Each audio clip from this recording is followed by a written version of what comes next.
하나님께서 오늘 예배 가운데 주시는 은총의 말씀은 구약과 신약 각각 한 곳의 말씀입니다. 먼저 구약 성경 잠언 23장 24절 함께 읽겠습니다. 의인의 아비는 크게 즐거울 것이요 지혜로운 자식을 낳은 자는 그로 말미암아 즐거울 것이니라. 아멘. 신약 성경 에베소서 6장 1절로부터 3절의 말씀입니다.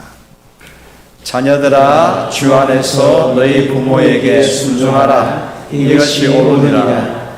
내 아버지와 어머니를 공경하라. 이것은 약속이 있는 첫 계명이니 이로써 내가 잘되고 땅에서 장수하리라. 아멘. 올은 그렇습니다. 가정의 달입니다. 가정만큼 소중한 곳이 어디 있겠습니까? 그러므로 가정을 잘 가꾸는 사람이 애국자입니다. 가정을 참으로 복되게 가꾸어가는 것 정말 소중한 일입니다. 교회는 이 가정의 달 맞아서 교회 또한 이 가장 작은 교회의 단위라고 한다면 그 가정이거든요. 그래서 가정을 잘 가꾸으라고 첫째 주는 어린이 주일, 둘째 주일은 어버이 주일로 그렇게 전통적으로 지켜옵니다. 근데 요즘은 이 5월 첫째 주일을 어린이 주일, 어버이 주일 합쳐가지고 가정 주일로 지키는 교회가 많이 있어요. 왜냐하면 어린날과 어버이 날이 3일밖에 차이가 안 나거든요. 그래서 어떤 해는 한 주 안에 그 어버이날, 어린이날 같이 있기도 하고, 이번 올해도 이틀 전이 어린이날이었고 내일은 어버이날이었고, 그래서 이날을 그냥 가정주일로 함께 하는 것이 좋지 않을까, 저도 그런 생각이 있습니다.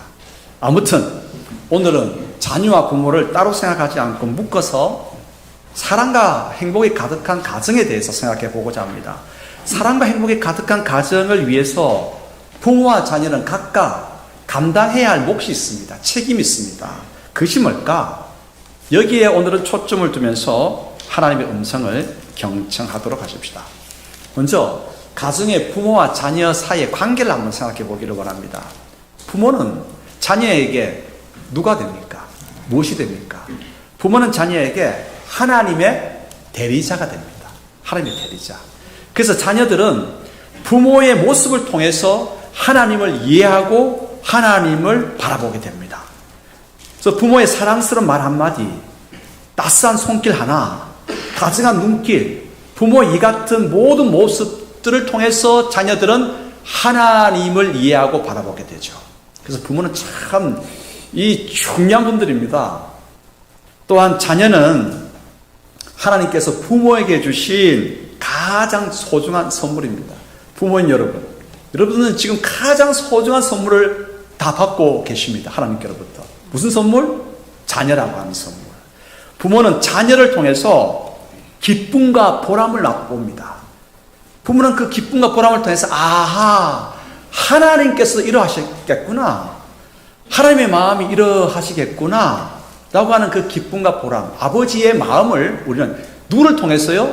자녀를 통해서 배워가는 것입니다. 그러므로 가정에 자녀와 부모는 서로 하나님을 이해하고 하나님을 알아가게 하는 하나님께서 허락하신 가장 복된 관계입니다. 우리는 이 복된 관계를 믿음 가운데서 계속 아름답게 유지해 가기 위해서 노력해야 되겠죠. 노력하는 것을 책임이라고 한다면 이 복된 관계를 위해 자녀를 향한 부모의 책임이 있고 또 부모를 향한 자녀의 책임이 있는 것이죠. 자, 그러면 복된 관계, 참으로 사랑과 행복이 가득한 가정을 이루기 위한 이 복된 관계를 잘 유지하기 위한 서로의 책임은 무엇일까? 살펴보도록 하십시다. 마음을 활짝 열고 주님의 음성에 귀 기울이십시다. 먼저 자녀를 향한 부모의 책임에 대해서 알아보겠습니다. 첫 번째는 말씀을 가르쳐야 할 책임이 있습니다. 많은 부부가 실수하는 큰 실수가 뭐냐면 자녀의 신앙 교육을 주일에 교회 학교에 맡기는 것으로 다 하는 것으로 생각하는 것입니다. 주일에 교회 학교가 감당할 수 있는 신앙 교육을 감당할 수 있는 시간이 1시간, 길어야 2시간입니다. 이 시간으로는 자녀의 교육, 신앙 교육을 키우기는 고사하고 지키기도 사실은 힘들어요. 신앙 교육을 위해서는 부모가 교회 학교에도 자녀의 신앙을 위해서 내어맡겨야 되고, 동시에 부모가 매일 자녀들의 신앙을 위해서 기도해야 합니다. 모세오경 토라는요, 부모에게 다음과 같이 자녀 교육을 강조합니다. 읽어보겠습니다. 신명기 6장 6절 7절 읽겠습니다. 오늘 내가 내게 명하는 이 말씀을 너는 마음에 새기고 내 자녀에게 부지런히 가르치며 집에 앉았을 때든지 길을 갈 때든지 누워있을 때든지 일어날 때든지 이 말씀을 강론할 것입니다. 부지런히 말씀을 듣고 읽을 수 있도록 그런 분위기, 그런 교육을 계속해서 해야 하는 것입니다. 유대인들이 세계적으로 이 머리가 좋다는 것으로 알려져 있잖아요. 근데 따지고 보면요, 우리보다 IQ가 높지 못해요. 그런데 왜 뛰어난 일들을 많이 감당하느냐? 이 사람들은요, 의무적으로 믿음의 가정에서 신명기는 처음부터 마지막까지 다 외웁니다. 그렇게 교육을 받습니다. 암기 교육이, 믿음의 암기 교육이 딱 되다 보니까 나머지 것들은요, 술술술 풀리는 거예요. 어쨌든 간에 말씀을 읽고 말씀대로 살아가려고 하나님을 경외하는 것들을 가르치기 위해서 애를 많이 씁니다. 어릴 때에 그 말씀 두루마기에다가 꿀을 바릅니다. 어릴 때에. 꿀을 발라가지고 혀로 한번 이렇게 이게 혀로 맛보게 합니다. 혀로 맛보게 하니까 얼마나 답니까, 꿀이. 근데 꿀이 달달한 것보다 어디에 묻혀져 있었죠? 말씀의 두루마리에 묻혀져 있는 꿀을 한번 핥아 먹음으로 해가지고, 말씀이 달구나. 말씀이 달구나. 그것을 의도적으로 교육시키는 거죠. 어쨌든 간에 부모는 때를 얻든지 못 얻든지 자녀들에게 말씀의 씨앗을 뿌려야 합니다. 말씀 가운데는 생명력이 있습니다. 열심히 뿌리는데 자녀들이 잘 바뀌니까 속상하죠. 잘 안 바뀌었어. 근데 너무 속상하지 마시기 바랍니다. 말씀에는 생명이 담겼기 때문에 우리 눈에는 잘 보이지 않는다 할지라도 뿌려지는 순간부터 아주 세미한 변화의 역사, 생명이 꿈틀거리는 역사가 있게 되는 것입니다. 뿌리는 순간부터 그렇습니다. 우리 눈에는 보이지 않아서 때로는 답답합니다. 열심히 뿌리긴 하는데 이게 언제면 자라서 언제면 열매 맺을까 답답하기만 하더라도, 그러나 우리가 해야 할 일이 무엇입니까? 부모인 우리가 해야 할 일은 자라게 하시는 하나님을 신뢰하면서 우리가 할 몫은 뿌리는 것입니다. 열심히 뿌리면 자라게 하시는 것은 하나님의 때에 하나님께서 반드시 하십니다. 이거 신뢰하십시다. 네. 지난달 부활절이 있었잖아요. 그 부활절 앞에는 고난주간 있잖아요. 고난주간 성금요일 기도회, 예수님께서 십자가에 달리신 날을 기념해서 우리가 금요일 저녁 기도회를 드립니다. 이때 아이들도 참여를 했습니다. 두 꼬마가 같은 자리에 앉게 되었습니다. 한 꼬마는 유치부 아이였고 한 아이는 아동부 1학년입니다. 성금요일 기도회, 분위기 아시잖아요. 예수님의 십자가에 달리신 날, 그날 그분의 십자가에 달리신 모습을 기억하면서 기도합니다. 아주 진지하죠. 예수님께서 십자가에서 하신 7말씀을 한 말씀씩 차례로 설교하고 그 말씀을 붙들고 기도하는 순서로 진행이 됩니다. 모두가 진지하게 참여했습니다. 첫째 말씀, 둘째 말씀까지는 괜찮았습니다. 셋째 말씀이 진행되는 순간부터 꼬마 녀석들의 소리가 커지기 시작했습니다. 서로 무엇이라고 막 주고받고 뭐라 하는데, 거기에 참여한 모든 분들 진짜 엄숙하게 아주 진지하게 젖어들려고 딱 하는데 아이들이 군지랑 하니까 다 눈이 어디로 가겠습니까? 그쪽으로 다 쏠리는 거예요. 속으로 아마 이렇게 이야기했을 것입니다. 도대체 네 집 아이들일까? 네. 여러분, 누구 집 아이들이겠습니까? 목사 집 아이 한 명과 안수 집사 집 손자 한 명이 있습니다. 엄숙하고 진지한 그 분위기를 깨뜨리는 두 꼬마 녀석들. 그날 제가 설교하기가 너무 힘들었습니다. 기도하는 것이 너무 힘들었습니다. 제가 성격이 조금 까탈스러워가지고 이 잡음이 나면요, 진행을 못하겠어, 설교를. 그런데 거기서 막 서로 아이들이 막 주고받는 소리가 나니까 힘들었어요. 집에 와가지고 아들에게 물었습니다. 왜 떠들었어? 기도하는 시간, 예배하는 시간은 집중해서 조용히 하면서 예배 드려야 되지 않아? 그런데 아들이 하는 말이, 아빠, 나는 떠든 적이 없어! 라고 이야기합니다. 안 떠들었다고 그러는 거예요. 왜 안 떠들었어? 그럼 한번 이야기해봐. 어떻게 했는데? 자기가 그날은 스케치북을 가지고 왔답니다. 혹시 지루할까봐 스케치북을 가지고 왔는데 두 꼬마가 설교를 들으면서, 그리고 계속해서 들어왔던 십자가에 달리신 예수님에 대하여서 들어왔던, 매 부활절을 앞두고 사순절 기다리면 배워왔던 그 마음 가운데 뿌려졌던 말씀의 씨앗들이 그날 생각이 나는 거예요. 설교를 들으면서. 그러면서 스케치북에 예수님이 십자가에 달린 장면을 그리면서, 야, 이건 이렇게 그려야 돼. 아니야, 이렇게 그려야 돼. 아, 그래, 그렇게 하자. 그러면서 주고받던 말들이 저에게는 잡음, 잡음으로 들린 거죠. 여러분, 어떻게 그렸을까요? 잘 그렸을까요? 피카소가 저리 가릅니다. 자, 한번 그림을 한번 보도록 하십시다. 첫 번째 그림. 여러분, 그림 해석을 잘해야 돼요. 중간에 뭐 철장 같은 데 갇혀 누가 한 사람이 들어가 있잖아요. 중간에 예수님께서 옥에 갇히신 거예요. 나머지 옆에 쭉 있는 사람들이 다 사람들이잖아요. 다 창을 들고 있어요. 군인들이 예수님께 몹쓸 짓을 하는 거예요. 그러니까 이 사람들 물리쳐야 돼 하면서 황치를 당한 거예요. 꿈보다 해몽이 좋죠? 그 다음 장면. 예수님께서 십자가에 달리셨어요. 골고다 언덕에 십자가 몇 개였죠? 3개가 씌워졌어요. 중간에 예수님께서 달리셨어요. 예수님을 딱 그린 거예요. 그래서 그 예수님을 클로즈업 해가지고 늘 크게 그린 거예요, 옆에. 그러면서 노란색은 마침 그때 빨간 색연필이 없었던 모양입니다. 노란색으로 그렇게 해놓고. 그 다음 장면.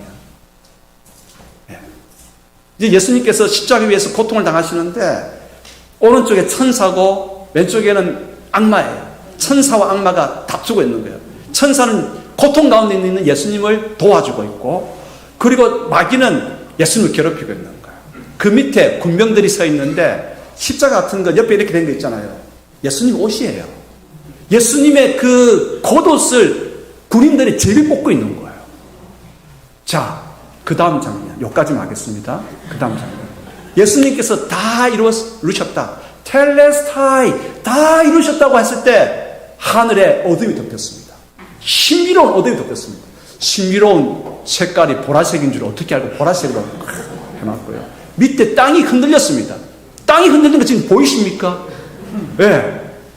그리고 군인들은 깜짝 놀라고 있는 거죠. 자, 여러 장면이 있는데 여기까지만 하고요. 두 아이들은요, 뿌려진 말씀의 씨앗들이 있었어요. 매일매일 뿌려진 말씀의 씨앗들. 특별히 고난주간 사순절을 기해서 계속해서 말씀을 배워왔고, 안 그랬겠습니까? 조부모로부터 배워왔고 어머니로부터 배워왔던 그 말씀이 그 기도의 시간에 또다시 듣게 되니까 이제 그림을 그린 것이죠. 그림을 그린 것입니다. 그래서 제가 그 이야기를 들으면서 제 자신이 부끄럽습니다. 떠든다고 책망하려고 했던 제 자신이 너무 부끄러웠고, 그리고 동시에 감동이었습니다. 그렇구나. 하나님의 말씀은 생명력이 있구나. 그래서 부모가 해야 될 일이 무엇일까? 부모가 해야 될 일은 가장 먼저 말씀을, 진리를 뿌리는 것입니다. 깨달았습니다. 이제 우리 모두가 부모가 자녀에게 해야 할 책임, 첫 번째, 말씀을 뿌리는 것입니다. 진리를 가르치는 것입니다. 두 번째, 부모가 자녀에게 해야 할 책임이 뭐냐? 믿음의 본을 보여줘야 합니다. 요즘 MZ세대라고 이야기를 많이 합니다. 나이를 이야기하자면 20대 초반에서 40대 중반까지 MZ세대라고 이야기를 합니다. 이 세대가 가장 싫어하는 것이 뭐냐?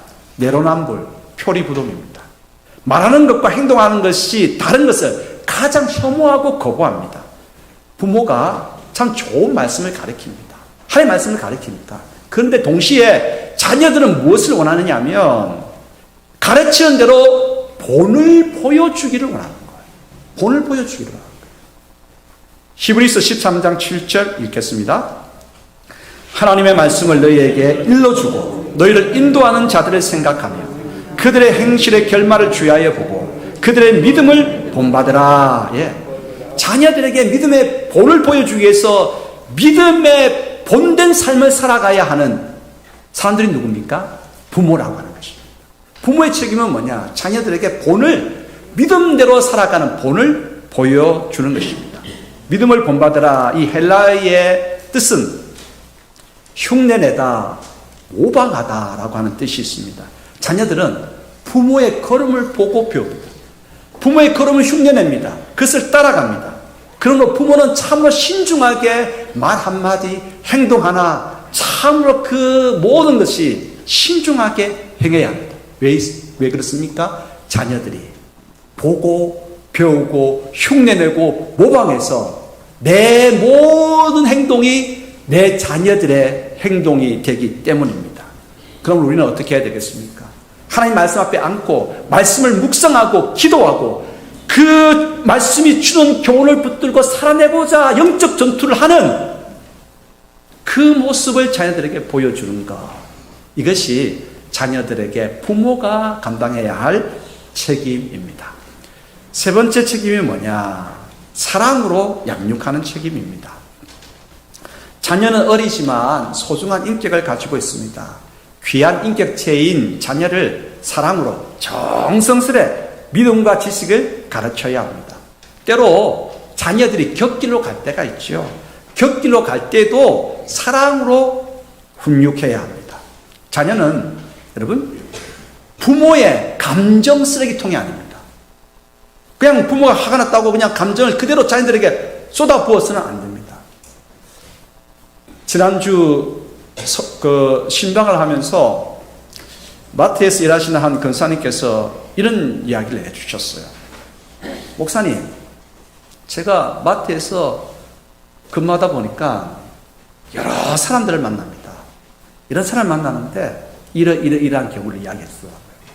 자녀가 마트에 오면 뭐 사고 싶은 것이 많으니까 때를 쓴다고 하는 거예요. 때를 쓸 때 굳이 안 사도 되는 것에 대해서 어떤 부모는 조근조근하게 찬찬히 일러주는 부모가 있고 또 어떤 부모들은 특별히 할아버지가 아이들 데리고 왔을 때는 주변 사람들 눈을 의식해 서 바로 사준다고 하는 거예요.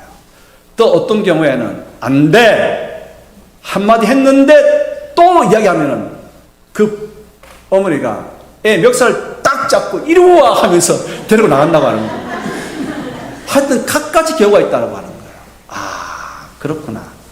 근데 여러분 의외로 자녀에게 대해서 부모의 감정을 그대로 자녀가 쓰레기통이냐 막 쏟아붓는 경우가 많다라고 하는 것입니다.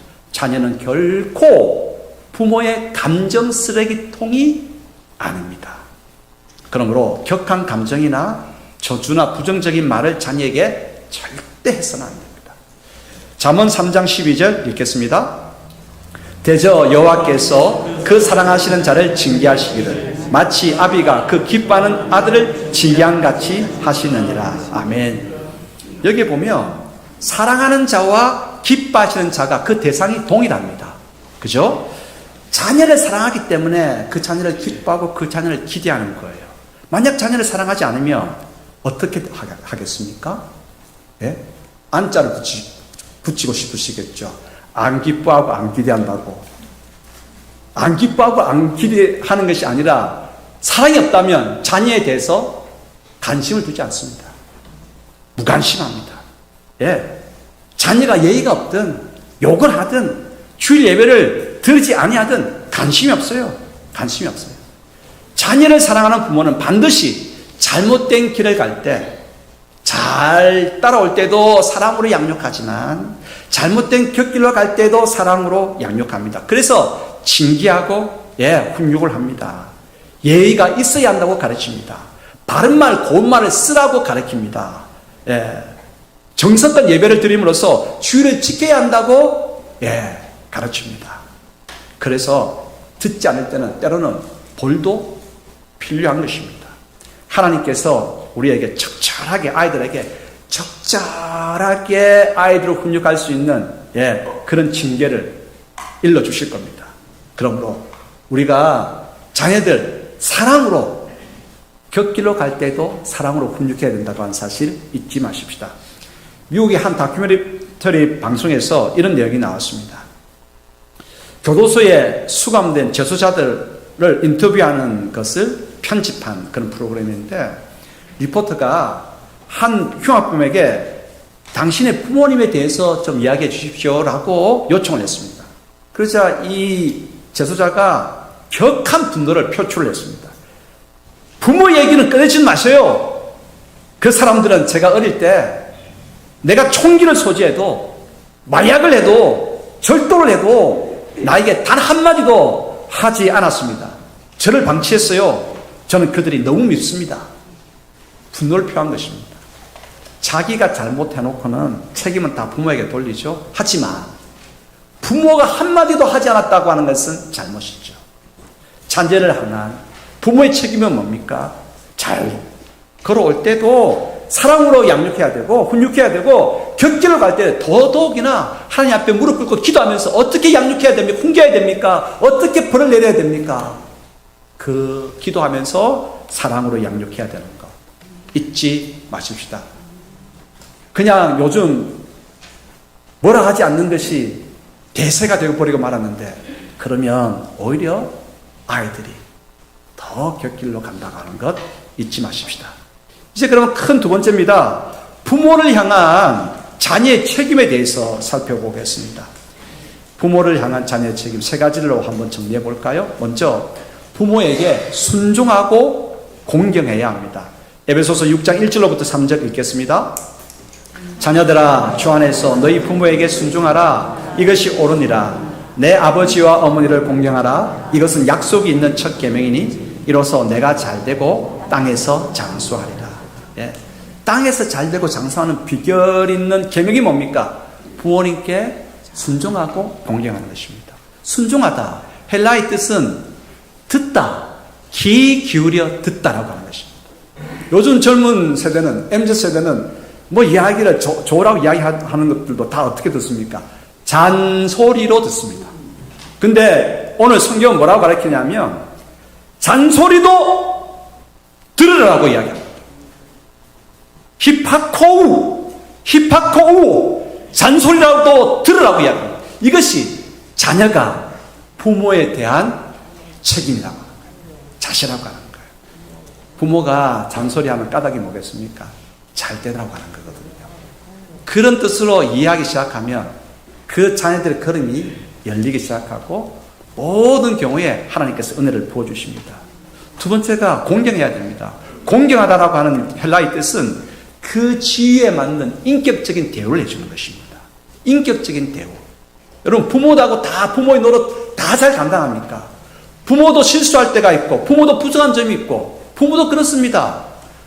잘하고픈 것이 부모의 마음이지만 그러지 못했을 때 부모는 더 정말 마음이 아픕니다.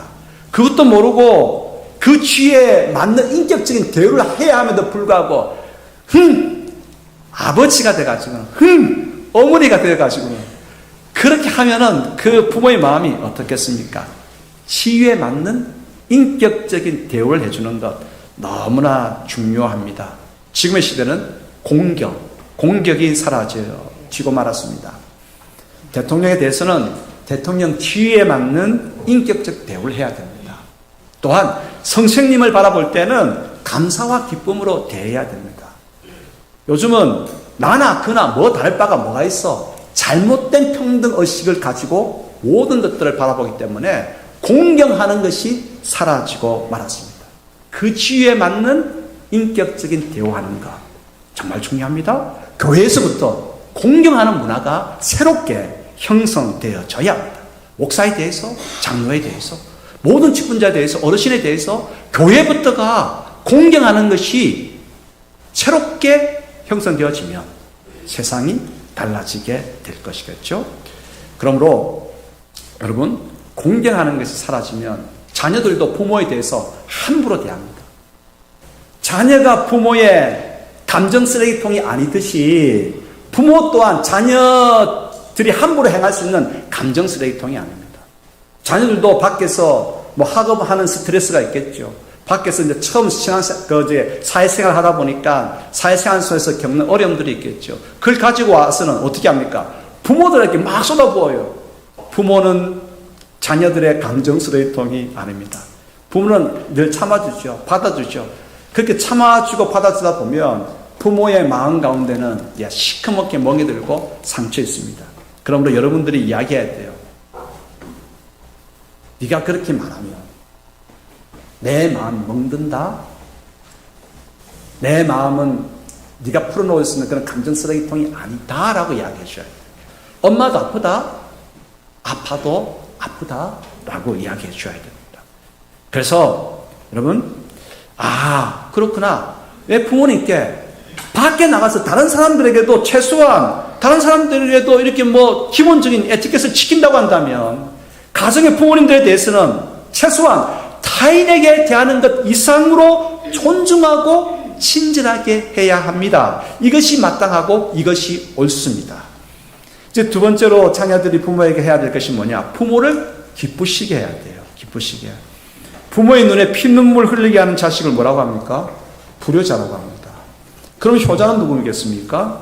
반대로 부모의 얼굴에 기쁨의 미소가 피게 하는 자녀가 효자입니다. 잠언 23장 24절 25절 읽겠습니다. 의인의 아비는 크게 즐거울 것이요 지혜로운 자식을 낳은 자는 그로 말미암아 즐거울 것이니라. 내 부모를 즐겁게 하며 너를 낳은 어미를 기쁘게 하라. 그렇습니다. 자녀들은 어떻게 해야 부모님이 기쁠 것인가 다 알고 있겠지요. 성실하고 정직하게 그 일들을 감당하는 것입니다. 그럴 때 부모가 기뻐하죠. 그래서 정한 때에 사회적 위치가 올라가면 좋습니다. 기뻐합니다. 그를 위해서 자녀들은 성실하게 맡은 일들을 잘 감당해야 되겠죠. 부모님을 기쁘시게 하는 것이고 그렇게 하는 것이 하나님을 영광스럽게 하는 것이기 때문에. 그런데 더 중요한 게 있습니다. 부모의 진짜 기쁨은 뭐겠습니까? 벌이가 넉넉한 것, 좋은 가정을 꾸리는 것, 사회적 지위가 높아지는 것. 이것보다 진짜 중요한 건 뭐겠습니까? 살림은 좀 구차하더라도 하나님 앞에서 신실한 하나님의 자녀로 말씀대로 살아가는 자녀들이 되는 것. 이것이 믿음의 부모에게는 가장 큰 기쁨이겠죠. 그래서 믿음의 부모님을 기쁘시게 하는 일에 최선을 다하는 자녀들이 되어야 합니다. 부모님을 기쁘시게 하는 것. 세 번째입니다.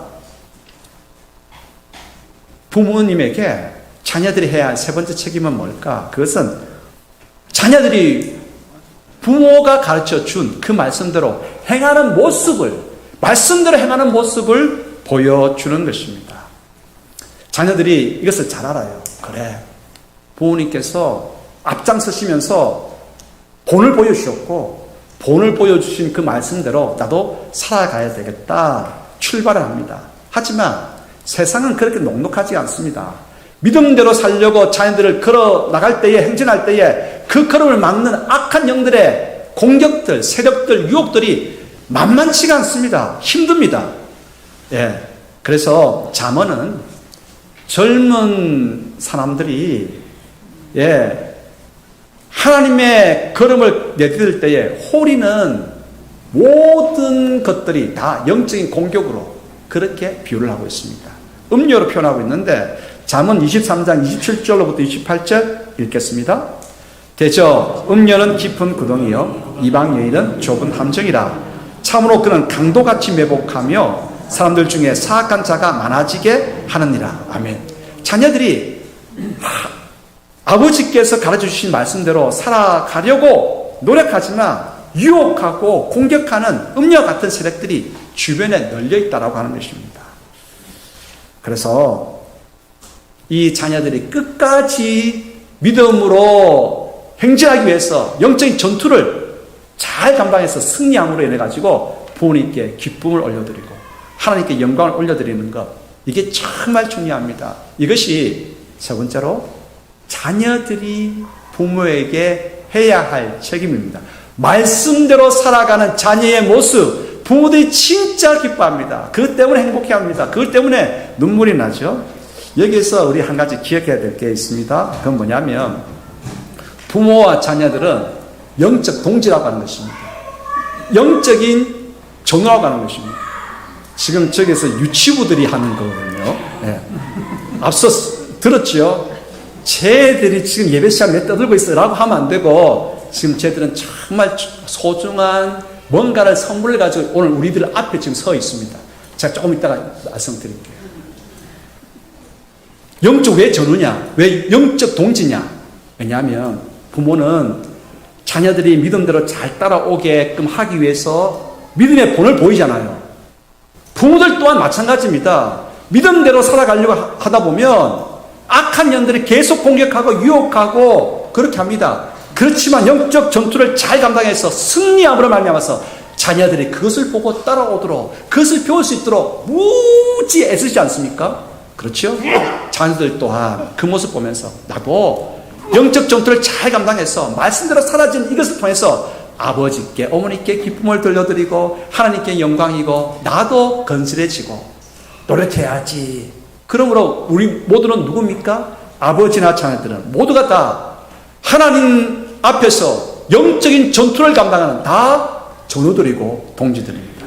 그래서 오늘 카네이션을 달아드릴 분들도 계시죠? 아니면 내일 또 달아드릴 분들도 계시고, 어쨌든 오늘 부모님들께 카네이션을 달아드리면서 이렇게 한번 인사하는 것은 어떨까요? 늘 어머니 아버지 고맙습니다 라고 이렇게 인사했는데 오늘은 이렇게 한번 인사해 보십시다. 나에게 영적인 선한 싸움을 싸우면서 승리의 본을 보여주신 그 부모님들께 대장님 고맙습니다. 이렇게 인사하면 어떨까요? 한번 그렇게 해보십시다. 옆에 있는 분들하고 한번 연습해 보십시다. 대장님 고맙습니다. 밖에 있는 쟤들이 왜 떠드는지 아십니까?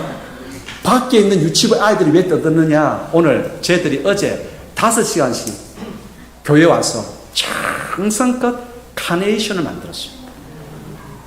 카네이션을 만들어가지고 오늘 그냥 피니하면은 다치니까 그냥 어르신들께 드릴 겁니다.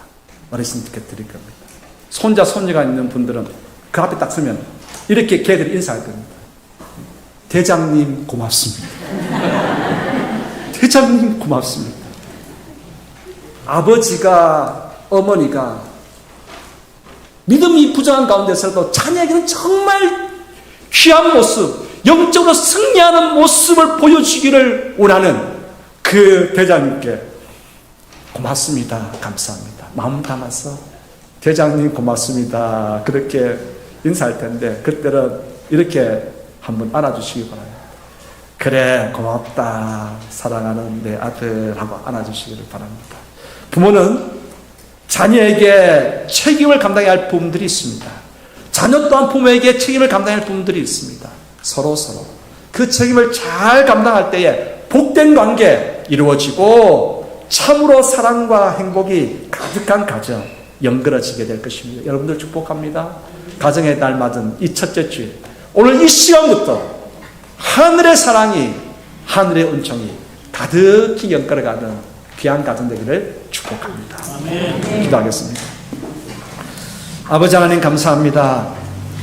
오늘 배운 말씀대로 자녀에게 책임을 다하는 부모가 되게 하여 주시고 자녀들 또한 부모에게 책임을 다하는 자녀들이 될 수 있도록 도와주셔서 이 교회 아버지 하나님 귀한 가정 공동체인 이 교회 가운데 은혜를 베풀어 주시고 각 성도의 가정 가운데에 하늘 은혜를 풍성히 내려 주시옵소서. 감사합니다. 예수 그리스도 이름으로 기도드리옵나이다. 아멘.